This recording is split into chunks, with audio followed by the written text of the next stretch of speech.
बिस्मिल्लाहिर्रहमानिर्रहीम, अस्सलाम वालेकुम। मैं हूं नासिर नकवी INN के साथ। इब्तिदा रब्बुल इज़्ज़त के नाम से जिसने जान दी जहान दिया और दरूद व सलाम मोहम्मद वाले मोहम्मद पर। नाज़रीन, चार मदारी यानी आज का मौजू बड़ा दिलचस्प है और मुख्तलिफ है, जो आम सियासी तौर पर सभी एक दूसरे पे लगे हुए, तनकीद भी हो रही है, तारीफ़ भी हो रही है, हुकूमतें जो है वो गिराने की बातें भी हो रही हैं, हुकूमत को बनाने की भी बातें हो रही हैं, महंगाई की बात भी हो रही है, सब कुछ हो रहा है। लेकिन मामला जो है ये बड़े अहम है कि दुनिया में चार मदारी थे और चार में से बाकी बचा एक। लेकिन एक मैं पाँचवें मदारी की भी बात करूँगा। वो पाँचवा मदारी ज़रा पोशीदा है, वो ज़रा छुपा रुस्तम है, दबे पाँव काम करता है, लेकिन है वो भी बड़ा ख़तरनाक। उसकी बात भी करूँगा। लेकिन ये कौन है चार मदारी, इनकी आगाही आपको दूंगा। पहले आपसे गुजारिश है कि INN को सब्सक्राइब करें, लाइक करें, घंटी का बटन दबाना ना भूलें और अपनी कीमती राय का इजहार करें। नाज़रीन इकराम, दुनिया में जिन्होंने मुसीबतें बर्पा कर रखी हैं या दुनिया में हलचल मचा रखी थी, वो चार मदारी थे, यानी सियासी मदारी चार। वो चार में से तीन तो घरों को जा चुके हैं, एक कल गया है, दो पहले जा चुके हैं। पहला मदारी जो था वो था डोनाल्ड ट्रंप, यानी अमेरिका बहादुर के साबिक़ सदर साहब। उन्होंने अमेरिकी तारीख़ में वो कुछ किया जो उससे पहले सदूर कोई नहीं कर सके। सबसे बड़ी सुपर पावर, वहाँ का सदर, उसने वाइट हाउस में हमला करवा दिया। अब दूसरा उनका शागिर्द मदारी, जिसको कहता था इमरान इज़ माई फ्रेंड, उसने भी काम दिखा दिया कि वो पार्लियामेंट के बाहर जब खड़ा हुआ था, जब भी उसने पार्लियामेंट पे हमला करने कोई की, अब पार्लियामेंट से बाहर निकल के पार्लियामेंट पे हमला कर रहा, चोर डाकू लुटेरे अंदर बैठे हुए हैं, वो भी जा चुके हैं घर को।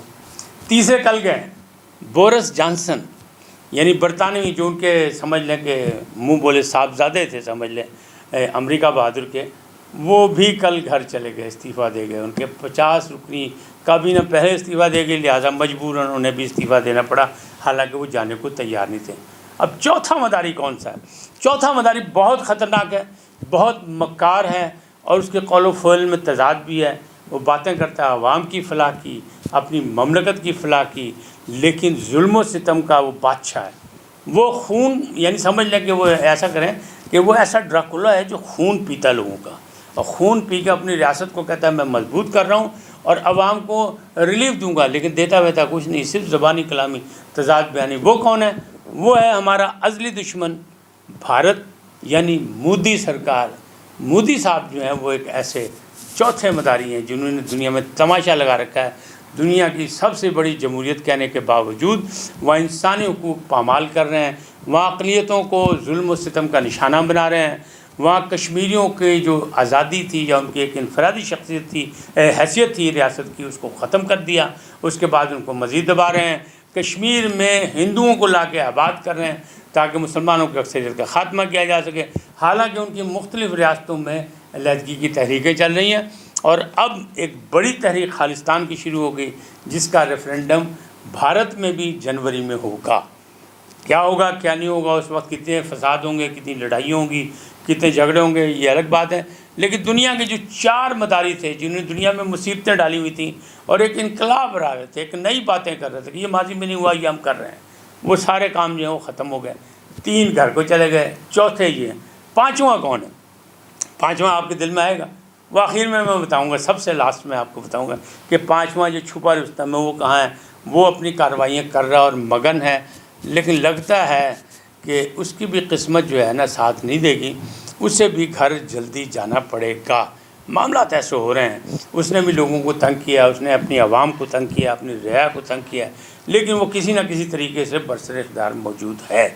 उसकी बात मैं लास्ट में करूँगा। लेकिन आप मोदी साहब को देखें, मोदी साहब ने क्या नहीं किया भारत में, लेकिन ये बताएं कि आवाम के लिए क्या किया। दो कौमी नज़रिया फिर वहाँ ज़िंदा हो चुका है कि मुसलमानों के लिए जीना हराम कर दिया। अच्छा, सिर्फ मुसलमान नहीं, ईसाइयों के लिए वहाँ कर दिया नीच, यानी छोटे जो दर्जे के, नीच तो मैं नहीं कहता, बुरी बात है, लेकिन ये छोटे दर्जे के जो हिंदू हैं उनके लिए ज़िंदगी जो है उसको बिल्कुल मुश्किल बना दी है। तो वहाँ कौन खुश है? सिर्फ रियासत खुश है कि रियासत बड़ी अमीर है, रियासत बड़ी है, इतना असला हमने अमेरिका से ख़रीद लिया, मज़ीद असला ख़रीद लेंगे। लेकिन फ़ौजी जो है ख़ुदकशी कर रहे हैं उनके यहाँ, बिल्कुल हर जगह देखें। जिन लोगों को उन्होंने एक बड़ी फ़ौज, 9 लाख फ़ौज जो है कश्मीर में तैनात किया, वहाँ आए दिन कोई ना कोई ख़ुदकशी कर रहा है, बगावत कर रहा है फ़ौज से, ममलकत से। लेकिन मोदी सरकार जो टस से मस होने को तैयार नहीं है। कहते हैं ना, ख़ानदानी लोग पहचाने जाते हैं, ये छोटे ख़ानदान से ताल्लुक़ रखता है लेकिन यहाँ तक पहुँच गया अपनी जद्दोजहद से, अपनी कोशिश से। उसने गुजरात में जिस तरह मुसलमानों की खून रेज़ी की थी, खून यानी सबके सामने बहाया था, वही खून आज भी जगह जगह पर बहाया जा रहा है भारत में। लेकिन दुनिया जो है वो अपने मुफादात में बिल्कुल खामोश है और कोई बात करने को तैयार नहीं है। तो इसमें क्या होगा? इसमें नुकसान ये होगा कि ये चीज़ें बढ़ेंगी, और जब ये बढ़ेंगी तो कहते हैं ना कि वो कहते हैं खून तो खून है, बहेगा निकलेगा तो जम जाएगा। तो जब जमा हुआ नज़र आएगा तो फिर मुसीबत आएगी खून से। खून तो बड़े बड़े इंसान देख के लरस जाते हैं, लेकिन हमारे दुनिया के जो ठेकेदार हैं अमन के, सलामती के, इंसानी हुकूक के, उनके कान भी बंद हैं, उनकी आंखें भी बंद हैं। अब पाँचवा कौन है? पाँचवा मैं बताऊं, पाँचवें है सदर फ्रांस, जिन्होंने मुसलमानों के ख़िलाफ़ जो है वो किया हुआ है, और आवाम के ख़िलाफ़ कि महंगाई का जिन वहाँ भी खुला छोड़ा हुआ है। लोगों ने वहाँ पे येलो जैकेट के हवाले से बड़े मुजाहरे किए और पूरे पिछले टेनोर में उनको जीने का हक़ मांगने के लिए सड़कों पे आना पड़ा, लेकिन हुकूमत ने उनको बड़ा मारा और हर किस्म का जो है ना उनको दबाया गया और वो कुछ नहीं कर सके। तो वो जो है अब इस वक्त जो है वो ज़बरदस्ती की एक थोड़ी सी अक्सरियत हासिल करके 4 साल के लिए सदर बन गए, लेकिन अगस्त में जब वहाँ बलदियाती इलेक्शन होंगे फिर उनके लिए मुसीबत बन जाएगी। क्यों? कि वहाँ कम्युनिस्ट और सोशलिस्ट जो हैं वो कामयाब होंगे। और वैसे भी जो है फ्रांस में उनको जो असल मुसीबत पड़ी हुई है वो इस्लामोफोबिया की हुई है कि वहाँ लोग जो हैं इस्लाम ज़्यादा से ज़्यादा कबूल कर रहे हैं, और अगर इसी तरह यही रफ्तार रही तो वहाँ मुसलमानों की अक्सरियत हो जाएगी। ये है पाँचवां मदारी। तो अल्लाह करेगा पाँचवां मदारी का भी, उसकी भी किस्मत का फ़ैसला हम देखेंगे, क्योंकि इस वक्त भी उसकी हुकूमत डलवाडोल है। असल वो इलेक्शन हार चुके हैं, लेकिन एक पार्टी के साथ मिल के उन्होंने उसको वज़ीर आज़म बना के और उसके साथ मिल के वो आगे 4 साल रहना चाहते हैं, क्योंकि आइन और क़ानूनी उनको जो है एक सपोर्ट हासिल हो गई है, उनके वोट इतने मौजूद हैं कि वो सदर रह सकते हैं। ताहम जो दुनियावी और जो मुल्की मामलात हैं, जो रियासत के मामलात हैं, वो इस पाँचवें मदारी के लिए भी मुश्किल से मुश्किल होते जा रहे हैं, क्योंकि अवाम महंगाई का तो बहुत तंग है। लोगों ने गाड़ियाँ वहाँ घरों में खड़ी कर दी हैं, लोग रोज़गार के लिए परेशान हैं, लोग बाज़ारों में नहीं जा रहे हैं, सारा सन्नाटा हुआ है। तो बड़ी सूरत हाल ख़राब है। तो इंशाअल्लाह जिन्होंने जुल्म किए हैं उनको अल्लाह कहते हैं अत खुदादा बैर, तो उनको हिसाब तो मिलेगा। अल्लाह से लड़ाई है, ये आवाम से लड़ाई नहीं है। जो आवाम और मेहनत कश तो अल्लाह का हबीब है, तो हबीब से लड़ाई करेंगे तो फिर तो ऐसा ही होगा। बहरहाल आज यही था, फिर मिलेंगे किसी और उन्वान के साथ। आप सलामत रहें, खुश रहें, घंटी का बटन दबाना ना भूलें, INN को सब्सक्राइब करें, अपनी कीमती राय का इजहार ज़रूर करें। अल्लाह निगहबान।